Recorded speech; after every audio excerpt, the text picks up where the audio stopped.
ตอนนี้ดอกนี้យើងមកតស្វាយពូជល្អពូជស្វាយម៉ាន់គុនស៊ីនេះមេត្រួយឬក៏មេយើងយកមកតពូជស្វាយម៉ាន់គុនស៊ីអានេះស្វាយកែវល្មៀតយើងបដោះគ្រាប់ទុកស្វាយព្រៃក៏បានស្វាយគល់វាយើងប្រើស្វាយកែវល្មៀតទៅក៏បានដែរហើយយើងកាត់ឲ្យស្មើមកនេះស្វាយម៉ាន់គុនស៊ីពូជល្អយើងផ្លែវែងផ្លែយើងហូបពេលចាស់ក៏បានពេលទុំក៏បានដូចគ្នាផ្លែឆ្ងាញ់តម្លៃក៏វាគួរសមដែរអានេះយើងចាត់ថងខាងមកយើងធ្វើដូចយើងតតំណាំផ្សេងដែរ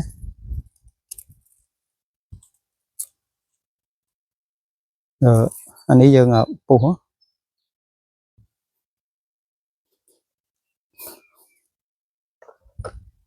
យើងសំខាន់យើងប្រើកបិតមុតយើងសៀតចូល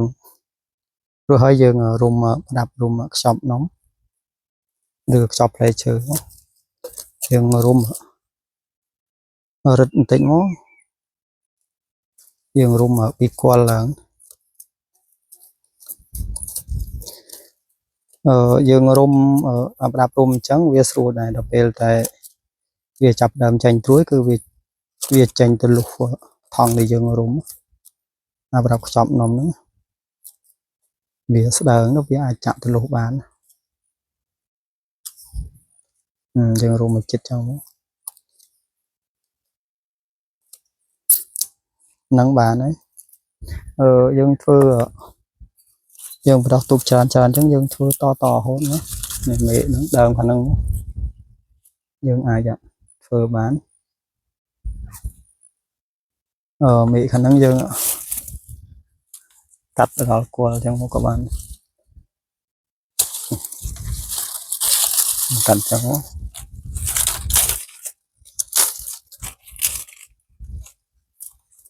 យើងតមុនហ្នឹងតជាប់យើងជាប់ខ្លះអត់ជាប់ខ្លះណាដែលអត់ជាប់វាយើងតថែមទៀតអានេះពូជស្វាយពូជផ្លែស្វាយម៉ាន់គុនស៊ីយើងពូជល្អណាយើងកាត់យកល្មមមកយើងចាត់ខាងនិយាយតហ្នឹងគឺតងាយទេយើងគ្រាន់តែមើលតែម្ដងចាស់វិធីតសៀតអញ្ចឹងធ្វើបានពពុះតំណាំច្រើនដោយស្វាយចន្ទីក៏អាចធ្វើអញ្ចឹងបានដែរតំណាំស្វាយគឺយើងអាចធ្វើអញ្ចឹងបានគ្រប់ប្រភេទស្វាយ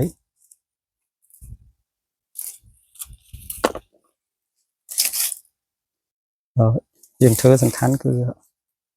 ដើមគឺយើងដាក់ឲ្យប្រហែលគ្នាមកប្រហែលជាមួយនឹងទួដែលយើងតយើងធ្វើពពុះស្វាយចន្ទីស្វាយតំណាំផ្សេងគឺយើងអាចធ្វើបានច្រើន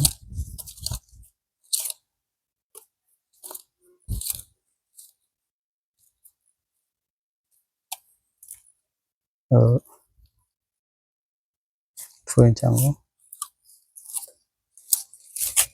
កង្កល់យើងមើលថាកង្កល់ដូចជាសូវជាប់ទេយើងរុំថែមហ្នឹងមកអញ្ចឹងវីដេអូនេះបាន